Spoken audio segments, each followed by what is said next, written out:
I can tell you there's a treasure hunt going on in the Netherlands right now. People are searching for valuables worth millions. These items were hidden by Nazi soldiers during World War II. The hunt began after the Dutch National Archive released an old map. Many believe that map shows where German soldiers buried stolen goods. Picture a real treasure map from real life. It was locked away for decades and then suddenly made public. It points to a fortune hidden by the Nazis. This isn't something from a movie. This actually happened in a quiet Dutch village called Ammeren. What came next looked like a modern gold rush. Treasure hunters poured into the nearby woods. They were convinced they were just days away from striking it rich. But when they finally dug up the legendary boxes and opened them, they were stunned into silence. What they found was stranger and far more unsettling than anyone expected. And this story didn't begin with explosions or gunfire. It started quietly. It started with a whisper. That whisper came from a forgotten file in a silent archive on an ordinary day. I imagine a researcher who spends his life surrounded by dusty papers and old records. Most days blur together for him. He's handled thousands of historical documents before. But this day feels different. His hands, usually steady, shake just a bit as he lays out a single fragile sheet of paper. This isn't just another map. From the moment it's pulled from the file, it feels unusual. It's only a photocopy, yet the age still comes through. The paper is yellowed, worn by time. Drawn on it by hand are roads and lines. Right in the center is a small, careful X. Beside it is a name. Ammeren. That X doesn't mark a picnic spot. This map was created by the Nazis. More specifically, it came from the Buitendienst, their looting unit. These men didn't fight on the front lines. Their job was to steal. They took valuables from occupied lands in a cold and organized way. This map wasn't meant to guide travelers. It was a record of stolen property. For decades, it sat unnoticed in a Dutch government archive. It was declassified, yet forgotten. A secret left asleep. The room feels colder when you realize that. Not because of the air, but because of what the paper represents. It feels less like a discovery and more like an invitation. An invitation back to a gathering that ended in disaster nearly 80 years ago. Or maybe it's a warning. Some things are buried for a reason. The story behind the map takes us back to 1944. Europe is burning. The Allies are moving forward. The German war effort is falling apart. In the city of Arnhem, a bank used by German forces is bombed. Smoke fills the air. Buildings crumble. In that destruction, Buitendienst soldiers don't see loss. They see opportunity. They force their way inside what remains of the bank and a nearby vault.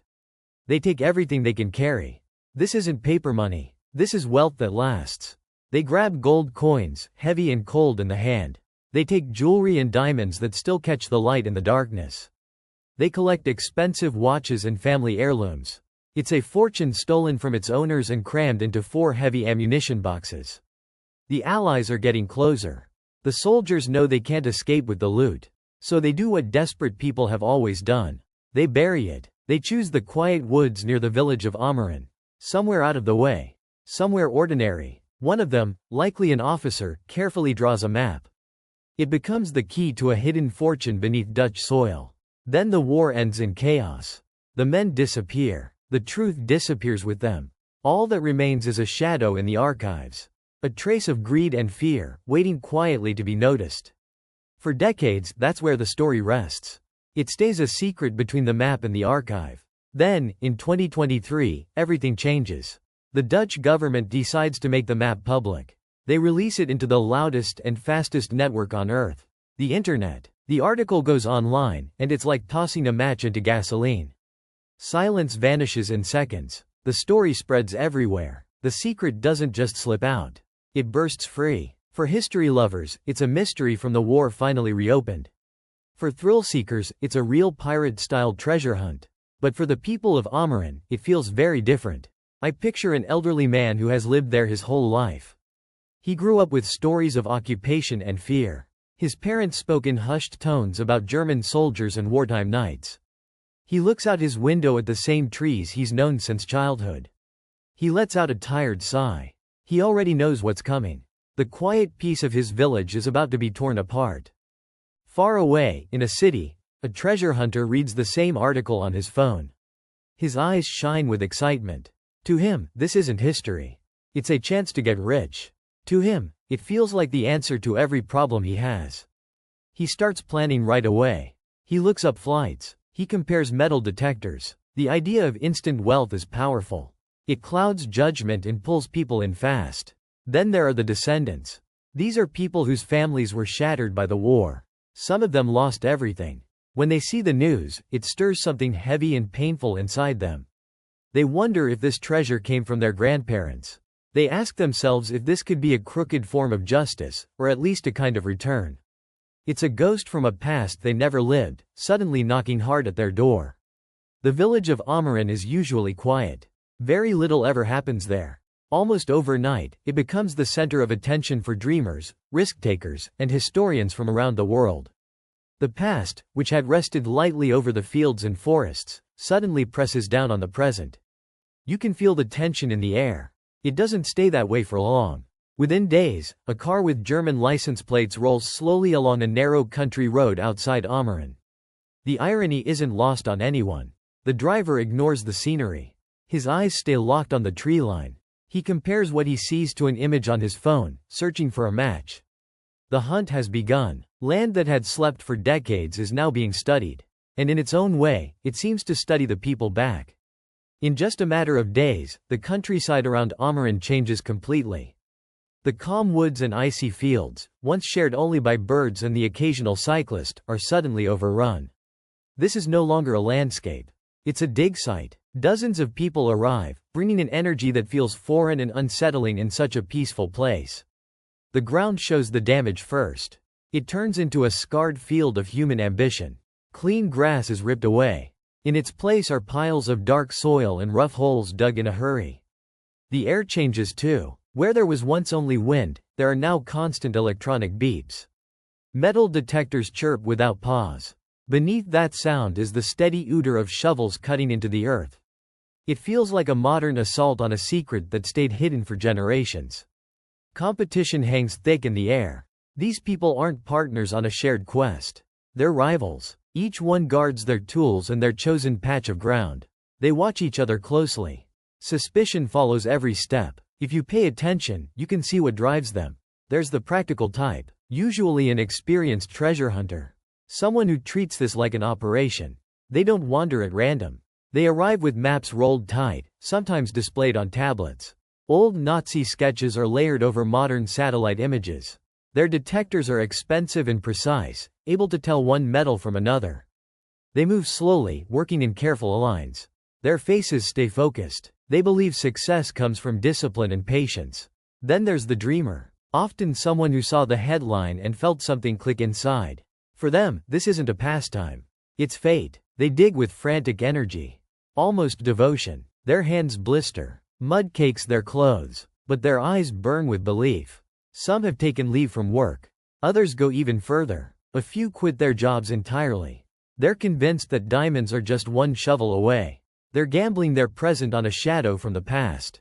And watching all of this are the locals. They stand at garden gates. They look out from behind curtains. These are families who've lived here for generations. They remember the stories passed down. Not stories of treasure, but of fear, occupation, and loss. To them, this scene isn't thrilling. It feels disrespectful, like a gold rush tearing through a gravesite. A violation of a peace that came at a high cost. They watch with uneasy curiosity. They wonder how long it will take before the outsiders realize they're digging into more than dirt. With every sharp beep from a detector, the tension rises. When a high-pitched signal cuts through the noise, heads turn at once. A small crowd gathers. Breath is held. Silence settles in. The digger drops to their knees. Hands shake as soil is scraped away. This is the moment everyone waits for. And then comes the truth. A rusted chunk of metal. A twisted shell casing left behind from a forgotten fight. Then a helmet would appear. A wartime helmet, eaten by rust and packed with mud. The shared gasp of hope would fall apart into a long, tired sigh. But somehow, that disappointment never stopped anyone. It only pushed them harder. You could hear it in the whispers. The next one. The next signal will be the one. Every beat carried the same promise. The same rush. The madness fed on failure. It was only a matter of time before the authorities stepped in. Police officers and local council officials showed up. Their clean uniforms stood out against the mud-covered hunters. They shut the area down. They talked about safety. They talked about protecting possible historical evidence. For a moment, it looked like the frenzy was finished. But once something like this starts, it doesn't really stop. The temptation was too strong. As night came on, another group arrived. When daylight faded, headlamps flickered to life. Beams of light bounced through the trees. Shadows moved quietly between trunks and brush. The hunt wasn't over. It had just gone underground. It became quieter, more secretive, and far more dangerous. The first rush had been wild and noisy. A desperate scramble driven by luck. What followed was different. Now it wasn't about chance. It was about planning. As the crowds thinned out, worn down by failure and pressure from authorities, a smaller group took their place. These were the careful ones. The pragmatists. They didn't see the map as a fantasy drawing. They treated it like a serious historical record. They spent days walking instead of digging. They compared the faded Nazi lines to modern satellite images and geological surveys. They studied how the land had changed. Soil erosion, fallen trees, old paths that no longer existed.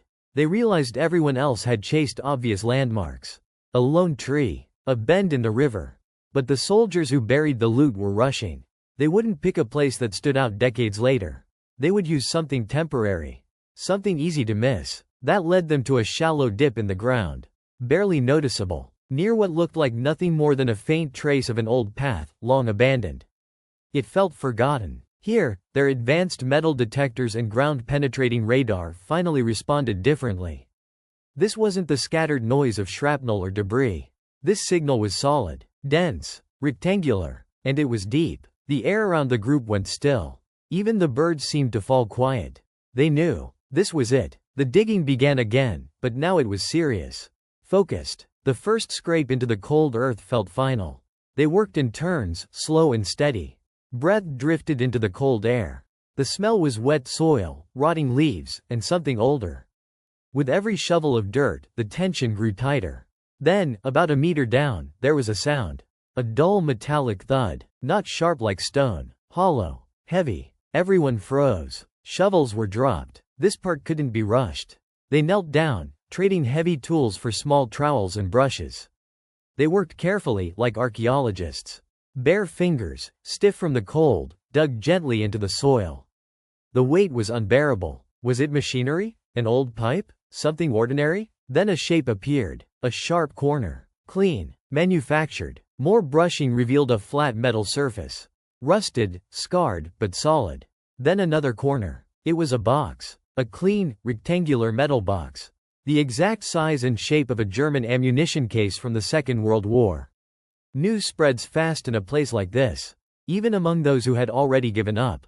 A quiet call. A whispered word. Slowly, figures stepped out of the trees. They formed a circle around the hole. Not shouting. Not pushing. Just watching. In that moment, rivalry disappeared. Everyone understood what they were seeing. The final stage was done with care. Almost respect. Ropes were slid beneath the box.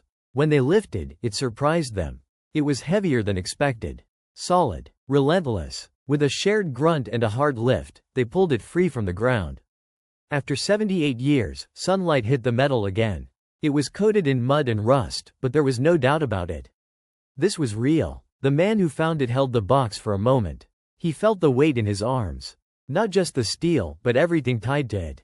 The war, the theft, the secrecy, the long silence. This was the moment they had all been chasing. They carried it carefully, almost reverently, and set it down on a tarp spread across the grass. People pressed in closer. A tight circle formed. No one spoke. The latch was simple, just a metal clasp, but time had sealed it shut with corrosion. A quiet argument broke out. Low voices. Urgent words. Should they open it here? Should they stop and call the authorities? But the pull was too strong. The answer was right in front of them. Someone reached into their gear and pulled out a crowbar. When it hit the latch, the sound was sharp and ugly. Metal screamed against metal. It echoed through the trees like a warning. The latch finally snapped with a hard crack. Every eye stayed fixed on the lid. There was a pause. One last shared breath. Then the lid was forced open. What they saw inside made no sense. There was no shine, no glitter, no flash of gold. There were no warm colors of polished wood or fine leather. There was no treasure at all. People leaned in closer. Faces that had been filled with excitement now showed confusion. Hope drained away. Anticipation collapsed into blank disbelief. They stared into the box, searching, expecting something to appear, but there was nothing. No one spoke, no cheers, not even a sigh. The silence was complete. It felt so heavy it swallowed every other sound. After all the work, all the dreaming, all the madness, they were left standing around an empty box. Then the whispers started. Where was the treasure? None of this added up. Questions spilled out. Was the map a lie? A trick planted by the Nazis to waste time during the final days of the war? It sounded cruel, but possible. Or had someone else found it first? Maybe the same soldiers came back later and reclaimed it. Or maybe a local farmer struck gold years later and kept quiet, spending it slowly, never telling a soul. The darkest idea was harder to shake. What if it was never meant to be recovered? What if burying it was an act of spite? A final refusal to let anyone else have it. If they couldn't keep it, no one would. The treasure became its own grave. While the hunters stood there, stunned and empty-handed, an archaeologist arriving later saw something very different. To them, the empty box was the real find. It was evidence, a frozen moment of fear and collapse. Its hollow interior told a story deeper than any pile of gold ever could. It spoke of the futility of war, of greed, of loss. As the hunters finally packed up and drifted away, the woods grew quiet again. The ground was scarred, but it had held onto its true secret. The real treasure was never the gold or the jewels. It was the mystery. And that mystery, now even heavier than before, remained. Weeks passed over Amaran. Slowly, life returned to normal. The last treasure hunters loaded their gear and left. The holes they dug were filled in. The soil was turned back and left to heal. The noise faded. The frenzy disappeared. Wind moved through the trees again. Cattle called in the distance. But something had changed. The land felt altered, as if the digging had stirred more than dirt. It had awakened an old memory. A pain the earth had tried to bury. In the end, the hunt was never really about wealth. It was about closure. About finding an ending to a dark chapter. The empty box offered that ending, just not the one anyone wanted. That rusted, hollow container became a symbol. It stood for the emptiness the war left behind. Stolen lives, shattered families, histories taken and never truly returned. The silence of those hunters, staring into that empty hole, reflected a silence we all recognize when we face the scale of that loss. What was really taken was peace. Normal life. A sense of safety. And that's not something you can ever pull out of the ground with a shovel. So the final question still hangs there, unanswered, in the damp Dutch air like a ghost. The map was real. There's no doubt about that. The ammunition boxes were real too. But the treasure is gone. So where did it go? Maybe it was found long ago. Maybe the coins were melted down. The diamonds sold off. Their violent past wiped away in exchange for a handful of money. Or maybe, just maybe, it's still out there. Buried somewhere else. Under a different tree. In a field no one thought to search. Waiting for another map. Another rumor. Another generation willing to chase its promise. The woods of Amaran are quiet again now. But they hold their secret tighter than ever. The past is never really gone. It just waits. Buried. Until someone stops long enough to listen. If you like exploring history beyond the textbook, subscribe to the channel. There's plenty more ahead.